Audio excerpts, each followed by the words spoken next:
Hi everyone, and welcome to today's lesson, which we're going to start off with the technical analysis of trading. So now we're actually going to go into marking up charts and seeing what we see and reacting to the market so we can make a profit.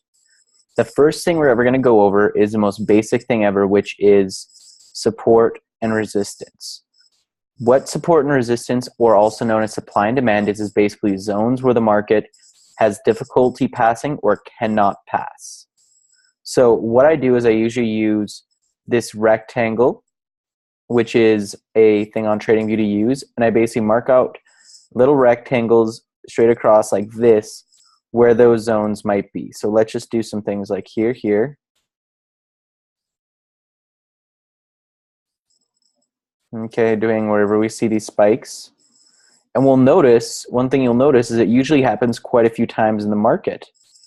And let's do a few more. Okay.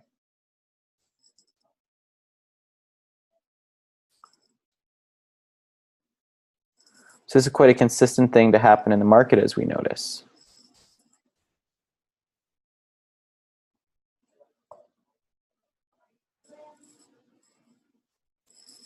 Now the reason why we do this is these are basically points where we can expect something to happen in the market. We draw them out, and some of the best ways to do is not only are they key points where there's major reversals, or what we call reversals, where it's where the market reverses, but you also want to see where they have more touches. The more touches, the more solid it is. So even though all these are here, the ones that are more solid are ones that have been touched multiple times. So for instance, like we'll say for instance, right, this one, if we continue this out, right, this one actually goes to here. Okay. So the ones that might be, touched more times, we might make a little bit darker, right? Just so we can see which ones are the more important ones to focus on. Look at this one if we bring this one a little bit further, right?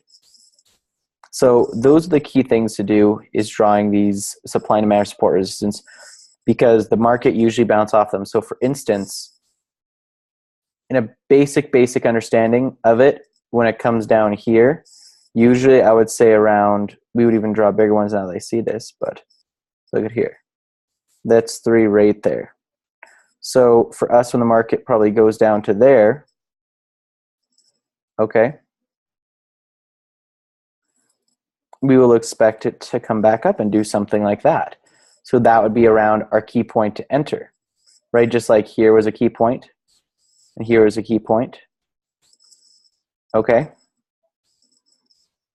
So again, support, resistance, or supply and demand, you could choose to do it as a horizontal line. That's what some people like to do, because it'll show you the exact point where some of them might be. Like for instance, right here, if I really zoom into here for us,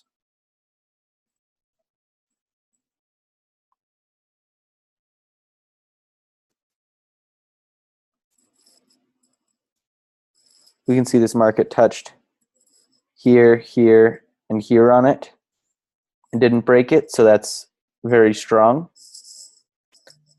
So again, use this. This is the first thing you're going to do to mark up, and we're going to have more that we layer on top of it, but we're going to first teach you each one separately, and then I'm going to show you how to layer them on top of each other. But this is a key point to understanding the market, is support and resistance. And again, these markets are different support and resistance, as you can see on every chart that you do. You can go on all the way to the daily, and the daily really shows you the biggest ones that there is. For instance, if we did this same thing, right? If we were doing the same thing that we were just taught, right? On the daily chart,